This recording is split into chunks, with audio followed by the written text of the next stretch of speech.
স্টুডিওতে 3টি পত্রিকা এসছে, জাতীয় পত্রিকা যুগান্তর, সিলেটের স্থানীয় দৈনিক যোগভেরি এবং স্থানীয় দৈনিক জালালাবাদ। 3টি আজকে জালালাবাদ, যোগভেরি এবং যুগান্তর। আজকে খবর বিশ্লেষণে আছেন আজকের অতিথি ভাদেশ্বর মহিলা কলেজের সদ্য অবসরপ্রাপ্ত অধ্যক্ষ চৌধুরী মঞ্জুর রউফ।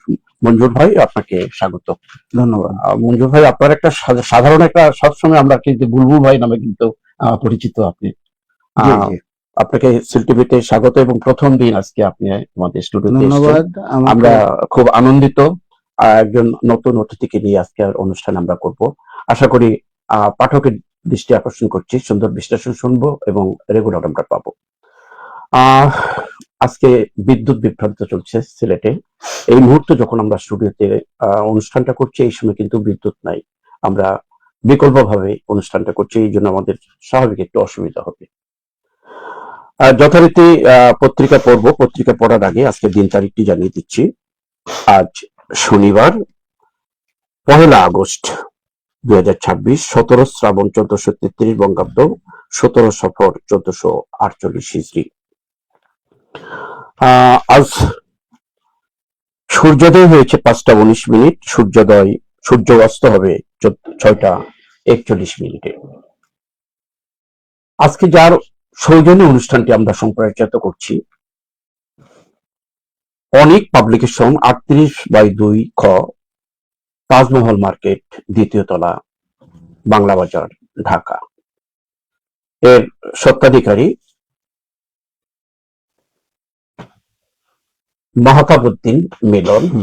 মাহতাবউদ্দিন মিলনকে কৃতজ্ঞতা জানাচ্ছি। অনেক পাবলিকেশন মাধ্যমিক উচ্চ মাধ্যমিকের বই প্রকাশ করে থাকে, পাঠ্য বই প্রকাশ করতে দীর্ঘদিন থেকে সুনামের সাথে করে আসছে। এই প্রতিষ্ঠানের উত্তরোত্তর কামনা করে, উত্তরোত্তর উন্নতি সমৃদ্ধি কামনা করে আমরা পত্রিকা পড়া শুরু করছি। হাতে নিচ্ছি প্রথমেই জাতীয় পত্রিকা যুগান্তর।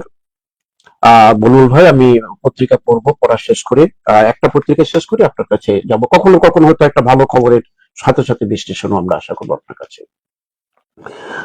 প্রথমেই নিচ্ছি যুগান্তর। শাহজালাল চোরাচালান সিন্ডিকেট ভাঙবে কে? শাহজালাল অর্থাৎ শাহজালাল বিমানবন্দর, আমাদের প্রধান বিমানবন্দর যেটা বাংলাদেশের। আকাশপথে স্বর্ণের করিডোর, বিমানবন্দরের ভিতরে সিন্ডিকেট শনাক্ত করতে হবে। এভিয়েশন বিশেষজ্ঞ, তদন্ত চলমান রয়েছে। ওসি বিমানবন্দর থানা, নজরদারির কারণেই চালানগুলো ধরা পড়ছে নির্বাহী পরিচালক। এখানে স্বর্ণের করিডোর বলা হচ্ছে, আবার কিন্তু ধরাও হচ্ছে। সব মিলিয়েই যেন চলছে এই কারবারটা। অন্য খবর, মধ্যমেয়াদী সমষ্টিক অর্থনীতির নীতি বিবৃতি, অর্থনীতির বিপদ সংকেত সরকারি নথিতেই। রাজস্ব, মূল্যস্ফীতি প্রবৃদ্ধি ও বৈদেশিক খাতে বাড়ছে চাপ। বিএনপি স্থায়ী কমিটির গুরুত্বপূর্ণ বৈঠক আজ, রাষ্ট্রপতি প্রার্থী নিয়ে আলোচনা হতে পারে। আমরা জানি যে সংসদের স্পিকারকে অস্থায়ীভাবে রাষ্ট্রপতি করা হয়েছে। সাংবিধানিক বাধ্যবাধকতা আছে 90 দিনের মধ্যে কিন্তু একজন রাষ্ট্রপতি নিয়োগ করতে হবে। মির্জা ফখরুলের বক্তব্য নিয়ে নানা আলোচনা। ধীরে ধীরে কাঙ্ক্ষিত পরিবর্তন আশা করা যেতে পারে। ডক্টর মাহবুবুল্লাহ, রাজনৈতিক বিশ্লেষক।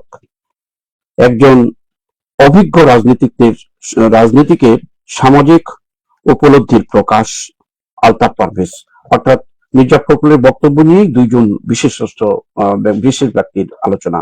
মনে হয় আপনি যে ডক্টর মাহবুবুল্লাহ, জি, উনি কি রিসেন্ট উনি জাতীয় বিশ্ববিদ্যালয়ে জাতীয় অধ্যাপক হিসেবে মনে হয় সরকার ওনাকে করেছেন, এটা কি আপনার জানা আছে? এটা অবশ্য আমি জানি না। উনি তো অধ্যাপক আগেই তো জাতীয় অধ্যাপক হিসেবে ওনাকে নিয়োগ দেওয়া হয়েছে। না, আমি জানি যে সমাজের বিশিষ্ট জন ওনারা এই যে বক্তব্যগুলো ডাকবে, অবশ্যই সেটা পর্যবেক্ষণ করবেন যারা বিশ্লেষণ করেন তারা। বাংলাদেশ সহ 14 দেশ নিয়ে সৌদির প্রতিরক্ষা জোট, নতুন করে একটা জোট হচ্ছে, কিন্তু আবার বাংলাদেশকে তার সাথে নিয়ে হচ্ছে আর কি। পারমাণবিক রহস্যময়তা নাকি অন্য কিছু, ইরানের শক্তির নেপথ্যে কি? আন্তর্জাতিক খবর। ইরান যুদ্ধ যেন কখনো কখনো মর নিচ্ছে একরকম আবার আলোচনা টেবিলে আসা হচ্ছে, থেমে যাবে, যুদ্ধ নয় শান্তি, কিন্তু কিছুতেই যেন এটা শেষ হচ্ছে না। কিন্তু ঘরে ফেরার আকুতি রোহিঙ্গাদের ক্যাম্পে সারজু গোর, এখানে আমেরিকার রাষ্ট্রদূত সহ একটা টিম এসছে রোহিঙ্গাদেরকে দেখাতে গেছে। এখানে কালকে আমরা মিডিয়াতে দেখছি, আমরা সামাজিক মিডিয়াতে দেখেছি যে তাদের যে হালত অবস্থা খুবই ভালো না, সেগুলোকে তারা পর্যবেক্ষণ করেছে এবং কিছু মন্তব্য করেছেন ওরা রোহিঙ্গাদের নিয়ে। অন্য খবর আরো, কুয়েতে মার্কিন বিমান ঘাঁটিতে ইরানের হামলা।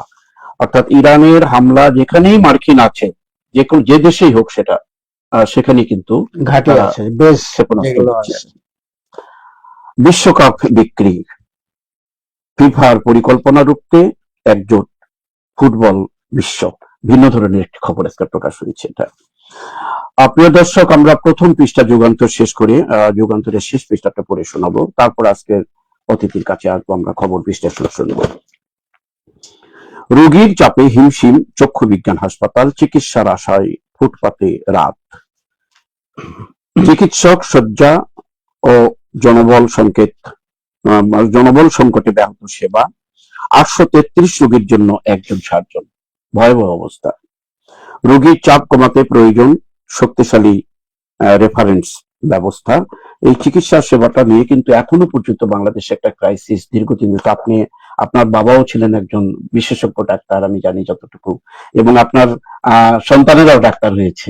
আপনি যেহেতু শিক্ষক, সন্তানের ডাক্তার পরিবার থেকে এই জিনিসটা নিয়ে বিশ্বাস করবেন যে চিকিৎসায় ফুটপাতে রাত কাটাচ্ছে যারা রোগী, তারা এই অবস্থার মধ্যে আছে হাসপাতালে। ভিন্ন দিকে যায় খবর নিয়ে, নিজে গাড়ি চালিয়ে নগর ব্যবস্থাপনা দেখলেন প্রধানমন্ত্রী। একটা ভালো দিক, ড্রাইভার না নিয়ে নিজেই সচক্ষে দেখার চেষ্টা করছেন। আমরা স্বাগত জানাই এই ধরনের পদক্ষেপকে। আবু বকর মোল্লা, ছাত্রদল কর্মী আবু বকর এখন মানসিক ভারসাম্যহীন। কুমিল্লায় দেবুদ্দারে জুলাই যুদ্ধ ছাত্রদল কর্মী আবু বকর মোল্লা এখন মানসিক ভারসাম্যহীন। আসলে তার চেহারার মধ্যে ফুটে উঠেছে একটা ভারসাম্যহীনতা যুবক। জুলাই সমাবেশের একটি সেমিনারে বক্তারা বলেছে, জামাত শিবির নিষিদ্ধ করে আন্দোলনে ঘি ঢালে সরকার। রাজধানীর শাহবাগে জাতীয় জাদুঘরের সামনে শুক্রবার জুলাই সমাবেশে বক্তৃতা করছেন ডাক্তার তাসনিম জারা। বৃষ্টি বন্যা অজুহাতে অদৃশ্য সিন্ডিকেটের শাসন, বাজারে সেই মূল্য কারসাজি, এক প্রকার নির্বিকার কর্তৃপক্ষ। ভোজ্য তেলের দাম বাড়াতে ফের পাইতারা, 2 সপ্তাহে কেজিতে 300 টাকা বাড়িয়ে কাঁচামরিচ 400 টাকায় বিক্রি। দু একটি বাদে সব সবজি 100 টাকার উপর, ডজন প্রতি 20 টাকা বাড়িয়ে ডিমের দাম 150 টাকা। দ্রব্যমূল্য নিয়ে একটি খবর করেছে, একবারে বাস্তবতার মিল আছে এই কথা, কোনো অতিরিক্ত কোনো কিছু লেখা নেই এখানে বলে আমি মনে করি অন্তত। রাশিয়ার উদ্ভাবিত ক্যান্সারের টিকা কাজ করছে, ভালো খবর আপনার জনগণের জন্য এটা।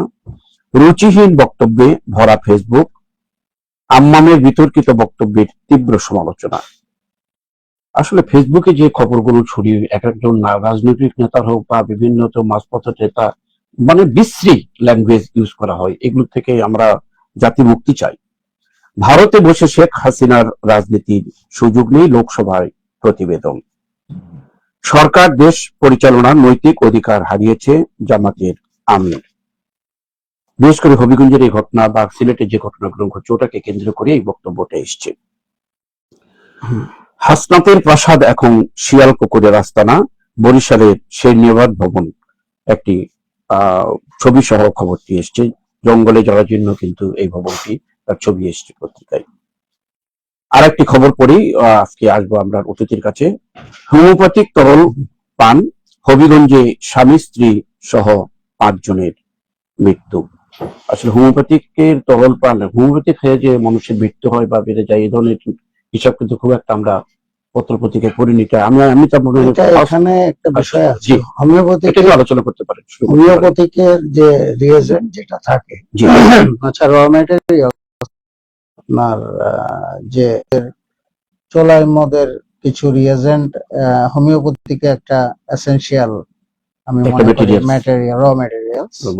ওই সুযোগটা নিয়ে যারা এগুলো খাচ্ছে, ওই সুযোগটা যে হোমিওপ্যাথিকের দোকানের যে হোমিওপ্যাথিক যে ওষুধ, ফার্মেসি, হ্যাঁ, হ্যাঁ ফার্মেসি গুলো, তাদের ওই ফার্মেসির কথা বলে নিয়ে এসে ওরা নিজে আসক্ত হয়ে যায়। এটা একটা আমাদের, এটা আজকে না, আমরা দীর্ঘদিন থেকে দেখে আসছি। কিন্তু এইভাবে মৃত্যুর সংবাদ কিন্তু কখন আমরা শুনি বলবো ভাই? হ্যাঁ, মৃত্যু হয় যে এগুলো হোমিওপ্যাথিক তরল পান। এখন হয়তো আমরা এটা দেখতেছি যে হোমিওপ্যাথিক ওষুধ খেয়ে তরল পান, স্বাভাবিকভাবে আমাদের মনে জাগবে যে তাহলে হোমিওপ্যাথিক তরলের মধ্যে কোনো ভেজাল কিছু আছে কিনা, বা হোমিওপ্যাথি, এটা একটা আমি মনে করি যে নাওয়াডেজ এখন আমাদের প্রত্যেকটা বিষয়ে, যেমন আমরা অনেক সময় দেখি যে অমুক লিকুইডের ভিতরে তেলাপোকা অথবা পোকামাকড় পাওয়া গেছে, এটাও কিন্তু একটা বড় ধরনের আমি মনে করি যে প্ল্যান ওয়াশ করা হয়। প্ল্যান ওয়াশ করা হয় যে ওই কোম্পানির যাতে ভাবমূর্তি ক্ষুণ্ণ হয়, এটাও একটা ব্যবসায়িক পলিসি। তবে এই যে হোমিওপ্যাথিক যে বিষয়, যেটা যে তরলে স্বামী, তাহলে এখানে আমরা আমাদের মনে হচ্ছে বা আমরা দেখতে পাচ্ছি যে হোমিওপ্যাথিক ওষুধ খেয়ে হয়তো তারা এটা এটা এফেক্ট হয়েছে।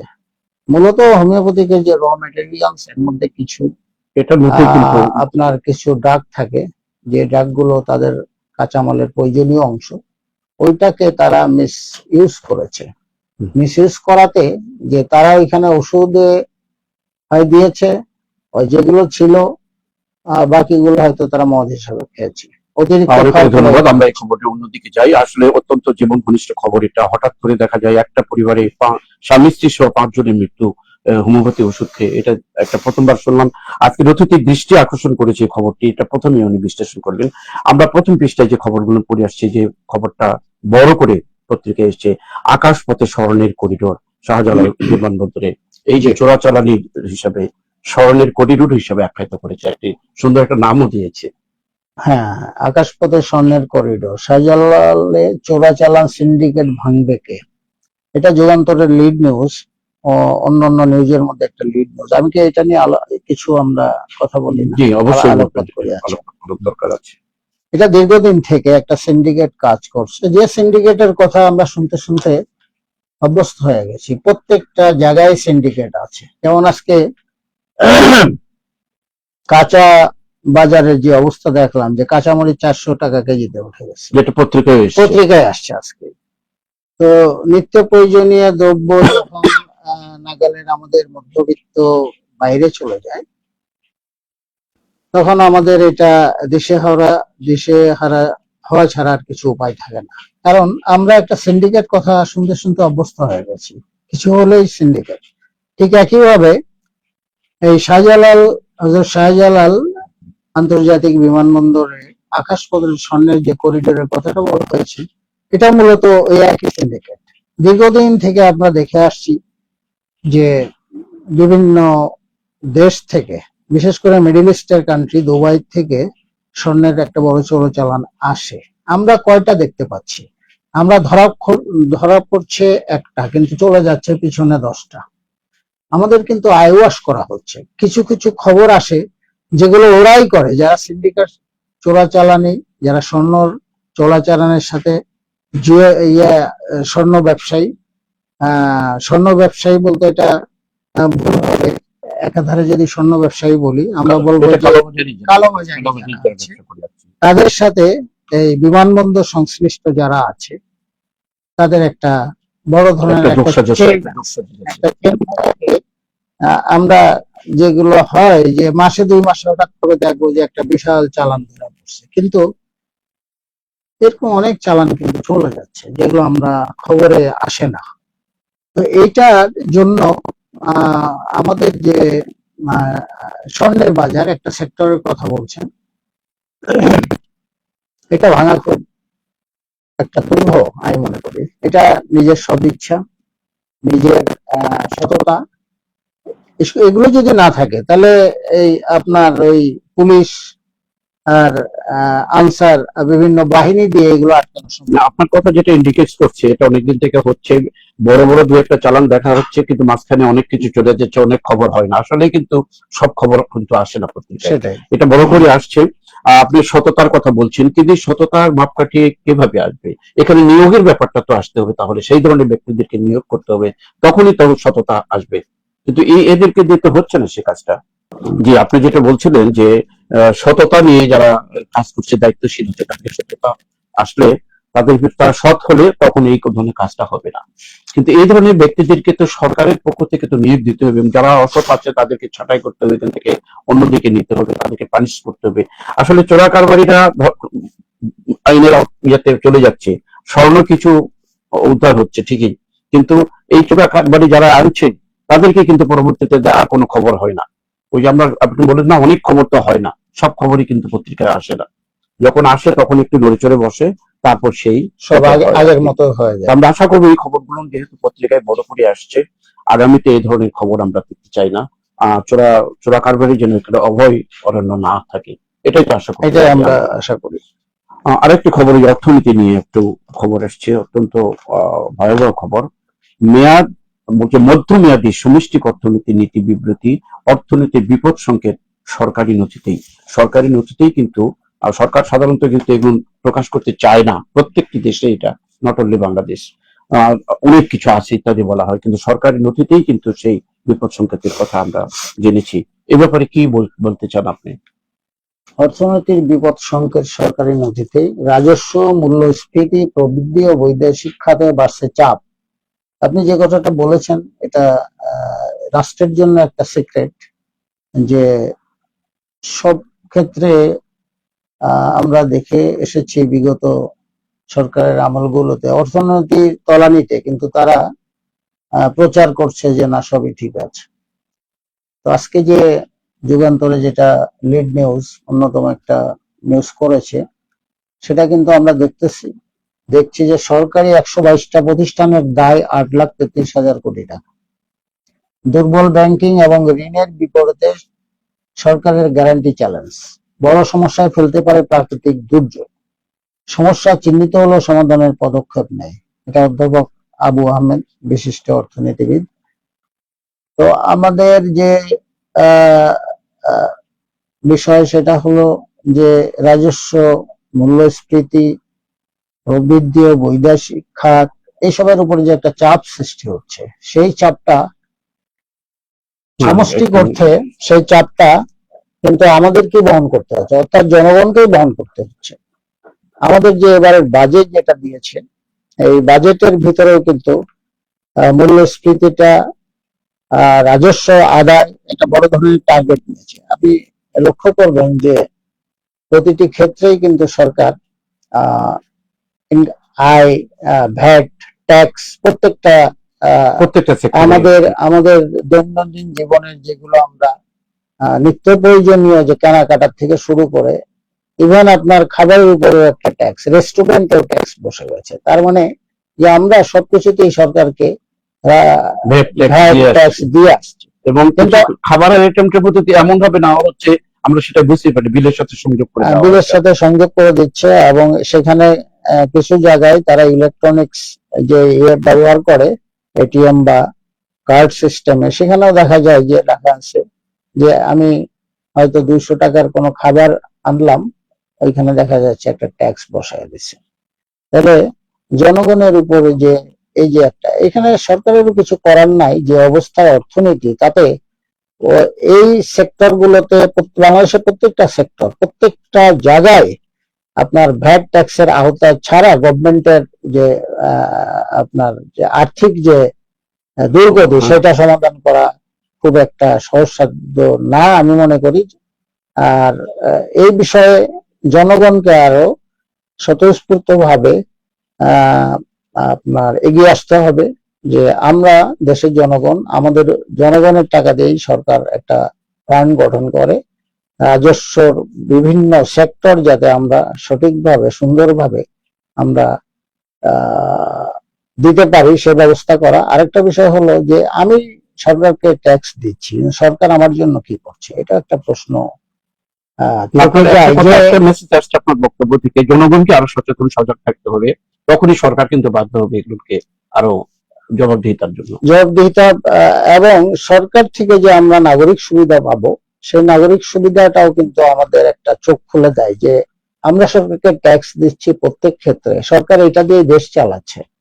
তারপরে এই যে আপনার বিপদ সংকেত, অর্থনৈতিক বিপদ সংকেত সরকারি নথিতেই দেখাচ্ছে, তাহলে এই অর্থগুলো কোথায় যাচ্ছে?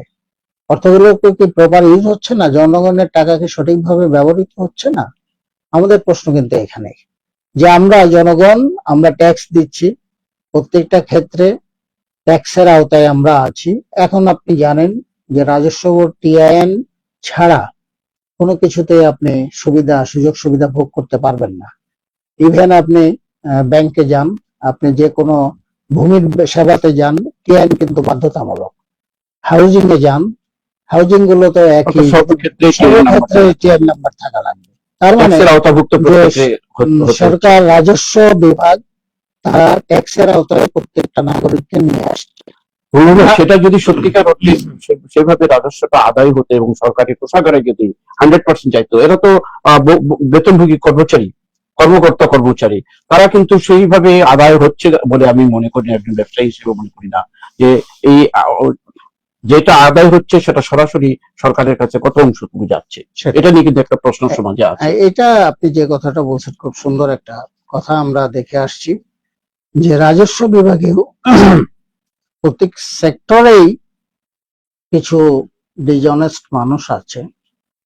আবার যে কথাটা আমরা বললাম যে বিভিন্ন জায়গায় যে পয়সার, যে টাকা পয়সার একটা লেনদেন, যেটাকে ব্ল্যাক মানি বলা হচ্ছে, সেই রাজস্ব বিভাগ, পাসপোর্ট অফিস, বিআরটিএ অফিস, প্রত্যেকটা জায়গায় কিন্তু এই সেক্টরগুলো একটা কালো একটা হাত প্রত্যেকটা জায়গায় আছে। আপনি বিআরটিএ তে যান, বাংলাদেশ রোড ট্রান্সপোর্ট অথরিটি, যেটা আমরা গাড়ি করি ট্যাক্স, আপনি পাসপোর্টে যান, আপনি রাজস্বতে যান। এই আপনি যে কথাটা বলছেন যে রাজস্বের কথা, হ্যাঁ, রাজস্বের আমরা যেভাবে দিচ্ছি সরকার কি সেগুলো পাচ্ছেন? এটা আমাদের কাছে প্রশ্ন। এখানেও কিন্তু একটা সিন্ডিকেট কাজ করছে। আপনি দেখেন যে আপনি রাজস্বর বিষয়ে আপনি যান রাজস্ব অফিসে, আপনি কিন্তু দিতে যাচ্ছেন, আপনি সুন্দর করে আপনি সবকিছু দেবেন, কিন্তু আপনি এখানে গিয়ে দেখলেন যে আপনাকে তারা অন্য একটা ইঙ্গিত করছে, সেটা আপনার bottom to top, top to bottom প্রত্যেকটা ক্ষেত্রে হয়ে যাচ্ছে। যার ফলে আমাদের মধ্যে একটা অনীহা চলে আসে যে আমি ট্যাক্স দিচ্ছি, আবার এখানে পয়সাও খাচ্ছি। আমার ট্যাক্স যদি 1,00,000 টাকা হয়, আমি সেটাকে 25,000 করে নিচ্ছি, আর বাকি 25,000 টাকা ওই কর্মকর্তার পকেটে যাচ্ছে। সেক্ষেত্রে আপনি যেটা বললেন যে টাকা যাচ্ছে কোথায়, এই টাকাটা এইভাবে আমি 50% সুন্দর বিশ্লেষণ হয়েছে। আরো হয়তো সময় থাকলে বিশ্লেষণ করতে, যেহেতু আরো খবর আছে, আমাদের একটা পত্রিকা আছে, অর্থনৈতিক বিপদ সংকেত যেহেতু আমাদের সরকারি নথিতেই আসছে, এবং যে কথাগুলো আপনি অ্যাড্রেসিং করেছেন, বিভিন্ন খাতে আপনি তুলে ধরার চেষ্টা করেছেন, এই খাতগুলো যদি আমাদের আবারও ওখানে সৎপথের শাসন দরকার আর কি, সেটাই আমরা মনে করি। সেভাবে যদি হয় তাহলে হয়তো আমরা ঘুরে দাঁড়াতে পারবো অর্থনীতিতে। ধন্যবাদ। আপনার একটা জিনিস বারবার আসছে, সিন্ডিকেটের কথা। সিন্ডিকেট কিন্তু একসময় ভালো শব্দে ব্যবহৃত হতো, রাইট, কিন্তু সেটা আর ভালো শব্দে নাই। কিন্তু এখন জনগণ সিন্ডিকেট শুনলেই মনে করে যেন একটা নেগেটিভ। সিন্ডিকেট মানে সমন্বিত ভাবে কয়েকজন মিলে একটা কাজ করে, ওটা একটা সিন্ডিকেট। এই নামগুলো এখন কিন্তু একটা অভিশাপের মতো, একটা আতঙ্কের ব্যাপার। রাজনীতির খবর আরেকটি, বা মির্জা ফখরুলের বক্তব্য নিয়ে নানা আলোচনা হচ্ছে, যে বিশিষ্ট দুইজন দুটো মন্তব্য করেছেন। এ ব্যাপারে আপনার কোনো অভিমত ব্যক্ত করতে চাচ্ছেন? মির্জা ফখরুল ইসলাম আলমগীর সাহেব যে বিএনপির সবচাইতে মহাসচিব এবং স্থানীয় সরকার মন্ত্রী মির্জা ফখরুল, এবং দলের কিন্তু সেকেন্ড ম্যান অবশ্যই। এখানে ওনার যে বিষয়টা,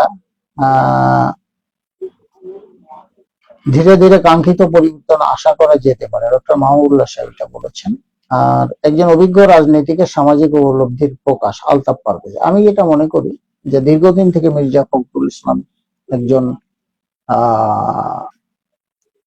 রাজনীতিবিদ, তুখোর রাজনীতিবিদ বলা যায়, এবং বিএনপির বিএনপির মধ্যে একটা বড় দলের জন্মলগ্ন থেকে সে একটা বিএনপির রাজনীতিকে এগিয়ে নিয়ে যাচ্ছেন এবং দীর্ঘদিন থেকে মহাসচিব হিসাবে আছেন। দীর্ঘদিন থেকে আছেন। ওনার একটা বিএনপির মধ্যে ওনার ইমেজ টঙ্গি আমি বলতে পারি, কারণ দীর্ঘদিন থেকে উনি মহাসচিবের দায়িত্ব পালন করছেন। উনি যেটা বলছেন যে ওনার কথা এবং আলতাফ পারভেজ উনি বলেছেন একজন অভিজ্ঞতা রাজনীতিকের সামাজিক উপলব্ধির প্রকাশ। এটা রাজনৈতিক প্রেক্ষাপটের বাইরে আপনাকে একটু দৃষ্টি আমি বলবো যে প্রফেসর আলমগীর সাহেব যে কথাটা বলেছেন জনাব আলতাফ পারভেজ সাহেবের কথাই কিন্তু সেইভাবে একটু আমরা আভাস পাচ্ছি যে উনি একটু সামাজিক উপলব্ধি একটু প্রকাশ করছে, অর্থাৎ যে জনগণের কাতারে এসে উনি এই উপলব্ধিটা করতে পারছেন মির্জা ফখরুল ইসলাম আলমগীর সাহেব, যার ফলে উনি এটা ওনার, আমি বলবো না যে উনি ইচ্ছা করে এটা বলছে, সেটা না, ওনার উপলব্ধির থেকে যেটা আসছে সেটা উনি প্রকাশ করছে,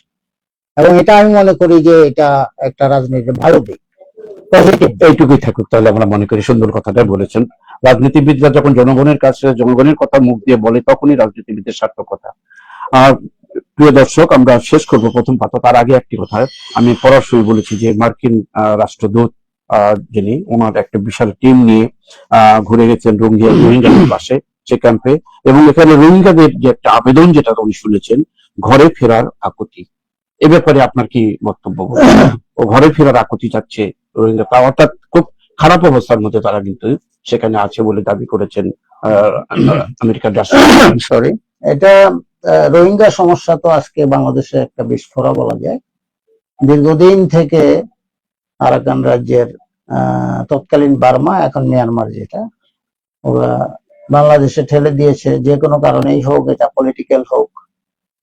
তো বাংলাদেশের জন্য একটা বড় ধরনের একটা বিস্ফোরণ বলা যায়। এবং এখানে আরেকটা বিষয় আছে, সেটা হলো যে পরিবেশ, আইন শৃঙ্খলা, রাজনীতি, সন্ত্রাসী কর্মকাণ্ড সবকিছু কিন্তু এইগুলোতে হচ্ছে। আমরা লক্ষ্য করে আসছি দীর্ঘদিন থেকে প্রায় 10 লক্ষর উপরেই হবে, 10-15 লক্ষ, আরো অনেক করছে দিন দিন, তাদের সন্তানাদি হচ্ছে, এখানে অনেক বৃদ্ধি হয়ে গেছে।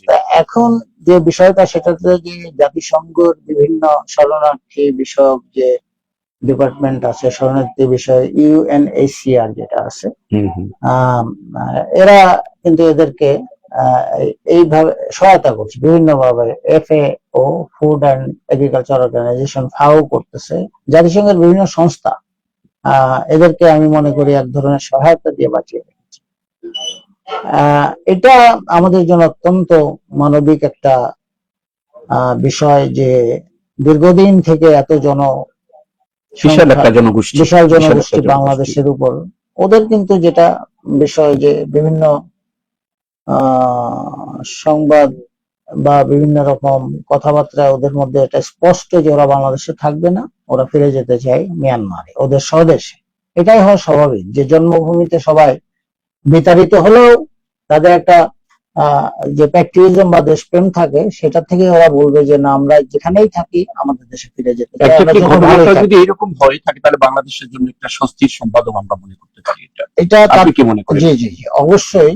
কারণ তারা নির্যাতিত হয়ে আরেক দেশে প্রবেশ করে একটা শরণার্থী হিসাবে আছে, এবং তাদেরকে যতই খাদ্য সহায়তা হোক আর মানবিক সহায়তা হোক জাতিসংঘ দিক না কেন, তাদেরকে তাদের স্বদেশে অতি দ্রুত, যত তাড়াতাড়ি পারা যায় সরকারের পক্ষ থেকে এটা আমরা লক্ষ্য করেছি। সরকার অনেক এই ব্যাপারে বিভিন্ন ইন্টারন্যাশনালি বিভিন্ন রকম লবিং করেছেন, কিন্তু এখানে বড় ধরনের একটা আন্তর্জাতিক একটা রাজনীতি এখানে বলে আবদ্ধ হয়ে আছে। সেটা হলো বার্মা, চীন, ভারত সব মিলে একটা বড় ধরনের একটা এই বলয়ের মধ্যে ওরা ওই যে যেটা মরিচ যেমন পিষে কাঁচা পোতা দিয়ে ওদের মাঝখানে ফেলে রাখা হয়েছে। তবে আমরা আশা করি যে উনি আসছেন ক্যাম্পে, সার্জিও গোর, উনি যুক্তরাষ্ট্রের বাংলাদেশের রাষ্ট্রদূত না, বাংলাদেশ ক্যাম্পারে উনি যুক্তরাষ্ট্রের দক্ষিণ মধ্য এশিয়ার বিশেষ দূত। উনি আসছে, সরজমিন দেখে গিয়েছেন। আমরা আশা করব যে উনি ওনার যে রোহিঙ্গাদের যে আকুল আবেদন বা তাদের যে বড় দেশে ফেরার, দেশে ফেরার আকুতি সেটা যাতে তাড়াতাড়ি হয়, কারণ মানবিক সাহায্য দিয়ে একটা দেশে আর একটা দেশে 10 বলবো লক্ষ। ভাই, ঠিক আছে, আমরা এই প্রসঙ্গে সুন্দর আলোচনা হয়েছে, আমরা অন্যদিকে যাই। খবর যেহেতু আমরা এখানে বৃষ্টি বন্যা অজুহাতে অদৃশ্য আবারও সিন্ডিকেটের কথা আসছে। সেই সিন্ডিকেট দিয়ে শুরু করেছিলেন যে আকাশ থেকে সোনা চোরা কারবারি অর্থনীতি। এখানে বাজারে সেই মূল্য, বাজারের সেই মূল্য কারসাজি, এই মূল্য কারসাজি নিয়ে কিন্তু এই যে ভোজ্য তেলের দাম কেজিতে 300 টাকা থেকে মরিচের দাম সব মিলে একটা আলোচনা এসছে। তারপর কি এক কথায় এটার উপর একটা বক্তব্য রেখে আমরা স্থানীয় পত্রিকা থেকে যাব। ধন্যবাদ মিলন ভাই। এখানে এই কথাটা কিন্তু আগেও চলে আসছে যে শাহজালাল আন্তর্জাতিক বিমানবন্দরে স্বর্ণের চোরাচালানের বিষয়ে একটা সিন্ডিকেট উল্লেখ করেছিলাম আমি। ওই একই অবস্থা এখানে আমি কিন্তু বলেছিলাম এটা আমাদের দেশে, এটা আমরা মোটামুটি এই সিন্ডিকেট প্রত্যেকটা, বিশেষ করে নিত্য প্রয়োজনীয় যে আমাদের যে খাবার যেগুলো আমরা কিনতে, এই সিন্ডিকেট আমাদেরকে শেষ করে দিয়েছে বলা যায়। মধ্যবিত্ত সাধারণ জনগণ আজকে বাজারে যদি 400 টাকা কেজি কাঁচামরিচ কিনে, এটার আপনি পিছনে দেখবেন যে ওদেরকে জিজ্ঞেস করে ওরা বলবে যে বৃষ্টি হয়েছে, বন্যা হয়েছে ইত্যাদি। আমরা সারা বছর আমরা এই অবস্থা দেখি। খরা হলে একই অবস্থা, বন্যা হলে একই অবস্থা, স্বাভাবিক থাকতে একই অবস্থা। এই ক্ষেত্রে এই যে সিন্ডিকেটের যে কথাটা, সরকার এখানে কিছু করার নাই। সরকারের যে কেন এখানে তো বাণিজ্য মন্ত্রী আছে, বাণিজ্য বিভাগ থেকে বাজারের স্থিতিশীল করার জন্য উনি তো অবকবল আছে, এগুলো কেন করবেন না? তাহলে সরকারের থাকবে না কেন? আমরা দেখে আসছি যে বাণিজ্য মন্ত্রী আমাদের সিলেটের কৃতি সন্তান খন্দকার মুক্তাদির সাহেব, উনি কিন্তু বিভিন্ন মার্কেটে বিভিন্ন বাজার উনি পরিদর্শন করেন, গিয়ে উনি পরিদর্শন করার পরে কি কোনো কাজ হচ্ছে? না, কোনো কাজ হচ্ছে এখানে সবাই কিন্তু ওই মন্ত্রী থেকে শুরু করে প্রত্যেকটা সেক্টর কিন্তু এই সিন্ডিকেটের কাছে ধরাশায়ী। আমি যেটা জিম্মি হয়ে আছে।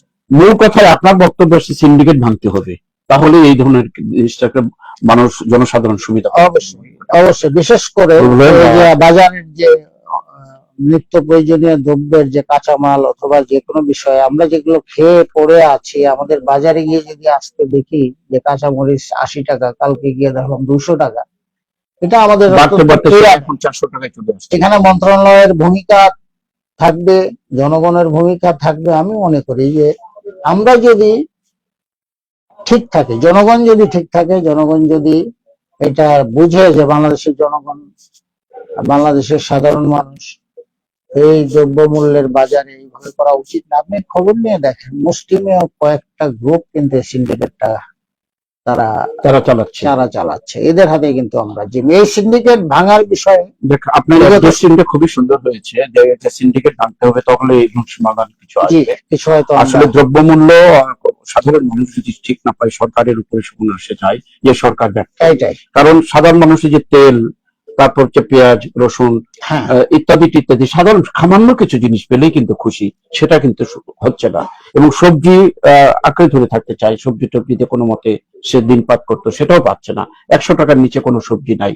এটার মূল জিনিস হতে পারে সিন্ডিকেট, কিন্তু অজুহাত দেখানো হচ্ছে বৃষ্টি। আমরা এখান থেকে মুক্তি চাই। আর একটা কথা আমি পড়াশোনায় বলেছিলাম যে চিকিৎসার আশায় ফুটপাতে রাত কাটাচ্ছে, রোগীর চাপে হিমশিম চক্ষু বিজ্ঞান হাসপাতাল। চক্ষু বিজ্ঞান হাসপাতালেও এরকম, সাধারণত অন্যান্য জায়গাতে এরকম সাধারণত হয়, কিন্তু চক্ষু হাসপাতালে এই অবস্থা। এ ব্যাপারে এক কথায় একটু খুব সংক্ষিপ্ত ভাবে ধন্যবাদ। আমরা স্থানীয় পত্রিকা থেকে চিকিৎসার আশায় ফুটপাতে রাত, রোগীর চাপে হিমশিম চক্ষু বিজ্ঞান হাসপাতাল। এটা আমরা যে স্বাস্থ্য খাতটা অত্যন্ত নাজুক পরিবেশে আছে। আপনি লক্ষ্য করবেন যে ইদানিং দেখা যাচ্ছে বিভিন্ন উপজেলা লেভেলে হসপিটাল গুলো কি অবস্থা, অব্যবস্থাপনা, বিভিন্ন অনিয়ম। রোগীদের জন্য সরকার যে ওষুধগুলো দিচ্ছে এসেনশিয়াল ড্রাগস থেকে, সরকারি যে আপনার ফার্মাসির প্রত্যেকটা জায়গায় ডেট এক্সপায়ার হয়ে গেছে, কিন্তু গুদামে এটা স্তূপ করে রেখে দিয়েছে। অর্থাৎ জনগণের জন্য প্রদত্ত ওষুধগুলো তারা মেয়াদ উত্তীর্ণ করে এটা নষ্ট হয়ে গেছে। স্বয়ং স্বাস্থ্যমন্ত্রী মহোদয় পরিদর্শন করেছেন, অথচ জনগণ সেবা থেকে বঞ্চিত।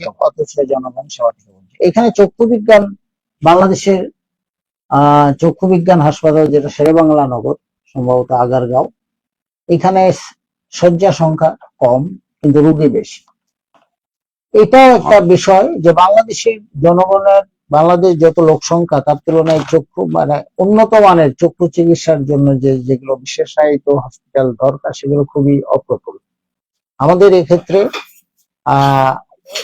নতুন নতুন চক্ষুর হসপিটাল করতে হবে সরকারিভাবে, যাতে জনগণ এইটুকুই থাকে, কথা নেই, জনগণ যাতে কম মূল্যে মানে ভিজিট যেটা আছে যে জনগণ চক্ষু সরকারি ভাবে যাতে সহায়তা পেয়ে তাদের চোখের চিকিৎসা, নতুন নতুন আরো চিকিৎসা কেন্দ্র দরকার বলে আপনার বক্তব্য আসছে।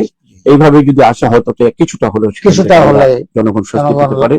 ধন্যবাদ বুলবুল ভাই। আমরা স্থানীয় পত্রিকা এখন যেহেতু আর একটু আমরা তাড়াতাড়ি অনুষ্ঠান শেষ করব। এখানে রাজনৈতিক খবর দিয়ে শুরু করছে যে যুগভেরি পাটোয়ারির সার্জিস সহ 50 জনের বিরুদ্ধে হবিগঞ্জে হত্যা চেষ্টা মামলা, যেটা 3-4 দিন থেকে আমরা পত্র পত্রিকায় মিডিয়াতে দেখে আসছি। আরো খবর, সিলেটে ওয়ার্ক পারমিটের নামে প্রতারণা, আটক 1। মামলা রাজনৈতিক উদ্দেশ্য প্রণোদিত, দাবি এনসিপি। এখানে এনসিপি দাবি করছে যে এই মামলাটা রাজনৈতিক আছে, উদ্দেশ্য প্রণোদিত। সিলেটে পৃথক সমাবেশে নাসির উদ্দিন পাটোয়ারি, তারেক রহমান দেশ চালাতে পারবেন না, উনি ফেল করেছেন। নাসির উদ্দিন পাটোয়ারির বক্তব্যগুলো সবসময় এরকম তির্যক আমরা শুনছি। রাজনৈতিক বক্তব্য অবশ্যই হবে, এটা এরকম বিরোধিতা করবে, কিন্তু এইরকমটা আমরা দেখে আসছি সবসময়। সরকারের সমালোচনা করলে চোখ উপড়ে ফেলা হচ্ছে। কানাইঘাটে এনসিপির জুলাই পদযাত্রা কর্মসূচি নাহিদ ইসলাম বলেছেন, হবিগঞ্জে ঘটনাটি ঘটেছে একটি। এবার জনতাপুরে এনসিপির পদযাত্রায় হামলার অভিযোগ, পুলিশ বলছে ভুয়া। পুলিশের তথ্য একরকম, কিন্তু মিডিয়াতে আমরা দেখেছি কিন্তু কিছু হামলা এখানে হয়েছে, গাড়ির গ্লাস ভাঙা আমরা দেখেছি, হাতে রক্ত দেখেছি। আরো খবর, বাবা অসুস্থ, মা প্রতিবন্ধী, হবিগঞ্জে মা হামলার চোখ হারালেন আলিফ। আলিফকে দেখতে হাসপাতালে ডক্টর শফিকুর রহমান বিরোধী দলের নেতা জামাতে আমির। শেখ হাসিনাকে প্রত্যাবর্তনে বাংলাদেশের অনুরোধ পর্যালোচনা করছে ভারত। জনতাপুরে বিজিবির গাড়ির সঙ্গে মোটরসাইকেলের সংঘর্ষে যুবক নিহত। এই ছিল যুগভেরির প্রথম পৃষ্ঠা। যুগভেরির শেষ পৃষ্ঠায় আরো খবর, রাষ্ট্রপতি নির্বাচন, বিএনপির ঝুঁকি এড়ানো কৌশল, বিশ্বকাপ বিক্রি ইস্যুতে বাংলাদেশ কোন দিকে, সিলেটে ইয়াবা সহ বড় চালান আটক, একদিনে মরক্কো থেকে সাঁতরে স্পেনে ঢুকলো 50,000 লোক। একটা সুযোগ পেয়ে 50,000, অর্ধ লক্ষ লোক ঢুকে গেছে। সাগর থেকে উদ্ধার 18 মরদেহ। এটা একটা মর্মান্তিক ঘটনা, কিন্তু ঢুকতে যায় কিন্তু 18 জনের মৃত্যু হয়েছে। বৃক্ষ মানব জাতির জীবন ধারণের জন্য অপরিহার্য, মিতা সিদ্দিকী। বৃক্ষরোপণ চলছে, বর্তমান সরকারের একটা বিশাল পরিকল্পনা এগিয়ে যাচ্ছে এটা নিয়ে। সিলেট ঢাকা মহাসড়কে 6 লেন কাজের দীর্ঘ দিনের জটিলতার অবসান হোক, সেটাই জনগণ চায়। উৎসব মুখর পরিবেশে কালীবাড়ি স্পোর্টিং ক্লাবের ফুটবল টুর্নামেন্ট সম্পন্ন। এই খবর দিয়ে আমরা শেষ করতে যাচ্ছি। রাষ্ট্রপতি নির্বাচন নিয়ে তো আমরা আগে একটু বলেছেন, সাংবিধানিক ব্যাপার। আর কোন খবর বিশ্লেষণ করার মতো তো সবকিছু রাজনৈতিক খবর। এখানে একটা খবর বলা যেতে পারে, সরকারের সমালোচনা করে চোখ উপড়ে ফেলা হচ্ছে। একটি ঘটনা হবিগঞ্জে হয়েছে, এটা এখন এই বক্তব্য নিয়ে কিন্তু আরো তুলকালাম চলছে এনসিপি। আর কানাইঘাটে যে শান্তি শৃঙ্খলা ভাবে তারা করতে পেরেছে, জনতায় যায় কিন্তু আবারও হামলা হয়েছে, পুলিশ বলছে ভুয়া। এই নিয়ে কিছু বক্তব্য একসাথে এক কথায় বলার মতো কিছু থাকলে আপনার বলতে পারেন। সব খবর এক খবরই। বাংলাদেশের যে বর্তমান যে চলতেছে, আমি মনে করি যে এটা পজিটিভ পলিটিক্স না, যে একদল পদযাত্রা করবে, বিভিন্ন জায়গায় সমাবেশ করবে, আরেক দলের লোক এসে তাদেরকে বিভিন্ন ধরনের বাধা দিবে, আবার যারা এগুলো করছে, সমাবেশ করছে, তারা উস্কানিমূলক বক্তব্য দিচ্ছে। এটা আমাদের জন্য একটা, আমি মনে করি যে এটা নোংরা পলিটিক্স একটা শিকার। আমি এই ব্যাপারে মন্তব্য করতে না, অলরেডি একটা মন্তব্য এসে গেছে, একটা নোংরা পলিটিক্সের শিকার। যে আমরা এটা একটা অভ্যস্ত হয়ে যাচ্ছি দিন দিন, যে একজন যে গণতন্ত্র, যে জনগণের মত অথবা কোনো দলের কথা তারা বলতে পারবে না, আবার যারা বলবে, যাদেরকে বলতে দেওয়া হচ্ছে, তারাও বিভিন্ন রকম উস্কানিমূলক বক্তব্য দিবে। কোনোটাই আমার কাছে, এই ক্ষেত্রে সরকারের যেটা করণীয় আমি মনে করি যে উস্কানিমূলক বক্তব্য পরিহারের চেষ্টা করতে হবে। সরকারকে প্রত্যেকটা, আপনি দেখছেন যে আমাদের এই দেশে যে সরকার চালায় সবকিছু তার কিন্তু দায় চলে যায়।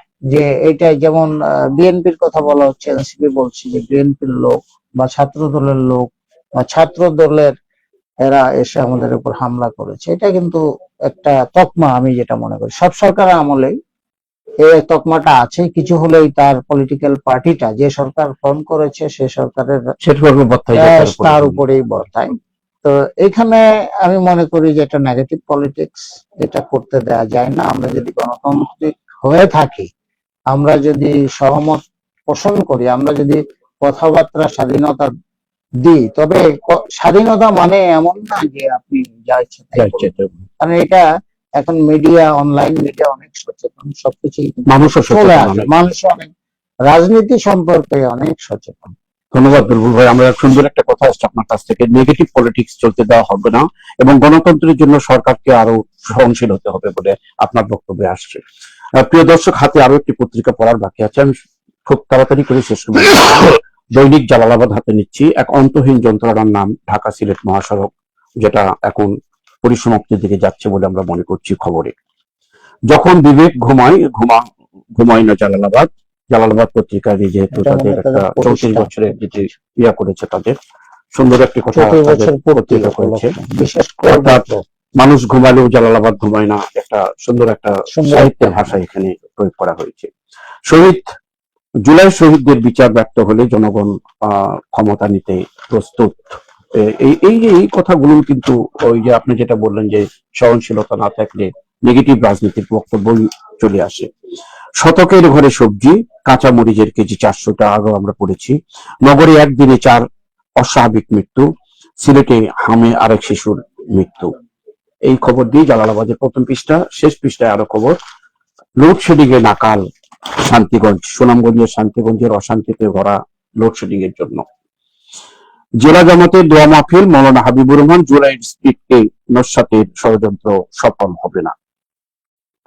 মহানগর জামাতের দোয়া মাহফিল, জুলাই শহীদদের আত্মত্যাগ বৃথা যেতে দেওয়া যাবে না। দুটি খবরই রাজনৈতিক জামাতের রাজনৈতিক দলের খবর। সৌদির নতুন সামরিক জোটে বাংলাদেশকে একত্রিত করা হয়েছে 14টি দলকে নিয়ে, 14টি দেশকে নিয়ে। দুই যুগেও আপনি যদি একটু সুযোগ দেন, আমি এই বিষয়টা আজকে নতুন পত্রিকায় এসছে আর কি, যে সৌদির নতুন সামরিক জোটে বাংলাদেশ। এটা এখন আপনি আমরা জানি যে দীর্ঘদিন থেকে একটা ইরান এবং যুক্তরাষ্ট্র, ইসরায়েল, তাদের মধ্যে একটা বড় বিবাদ চলছে, একটা মারামারি চলছে, অসংখ্য লোক নিহত হয়েছে, ধ্বংসযোগ্য। মানে একটা পৃথিবীতে মনে হচ্ছে যে আমেরিকা যেখানে সক্রিয় হয়ে ইসরায়েলের পক্ষ নিয়ে যেভাবে ধ্বংসযুদ্ধ চালাচ্ছে, এবং তার পাল্টা হিসাবে ইরান যেভাবে তার জবাব দিচ্ছে, ইরান থেকে যুক্তরাষ্ট্র অনেক দূর সরাসরি না মেরে তার যে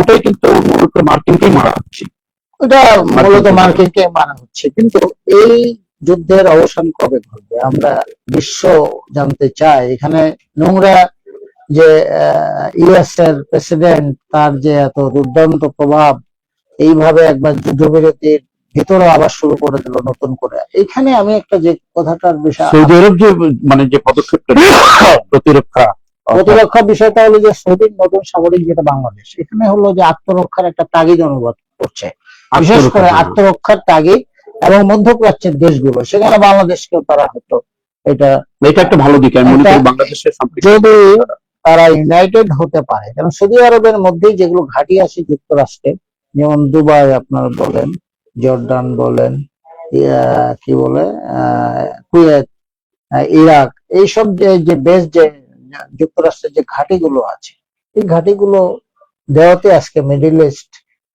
একটা দেশগুলো ইরানের পক্ষে দুর্বলমান অবস্থায় আছে।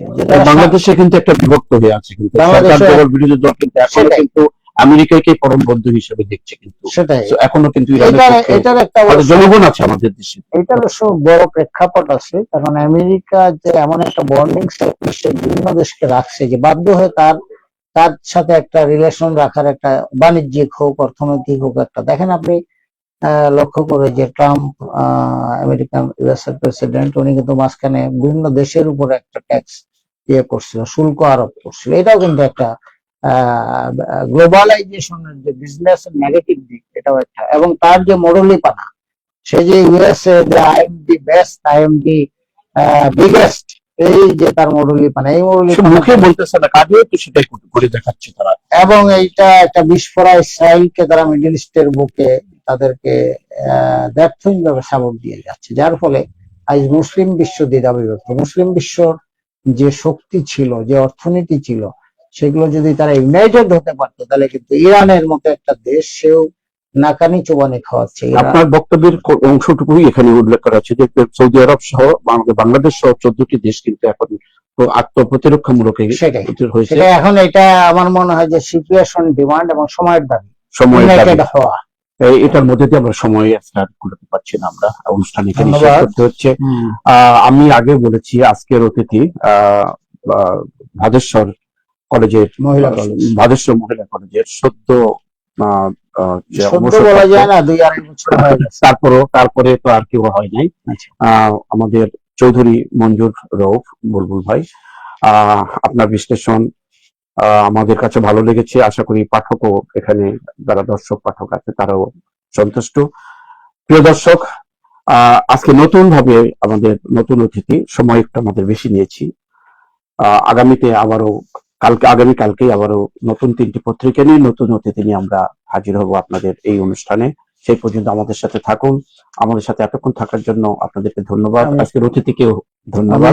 আমি আপনার আমাকে একটু বলার সুযোগ দেন। আমি সিল টিভি কর্তৃপক্ষকে ধন্যবাদ জানাই, বিশেষ করে আলাজাদ ভাই, আপনি তো আছেন, মাওলাক মিলন, আমাকে আপনাদের এখানে আমন্ত্রণ জানানোর জন্য আমি কৃতজ্ঞতা প্রকাশ করছি, এবং আপনাদের সিল টিভির উত্তর সমৃদ্ধি কামনা করি। অনেক অনেক ধন্যবাদ আপনাকে।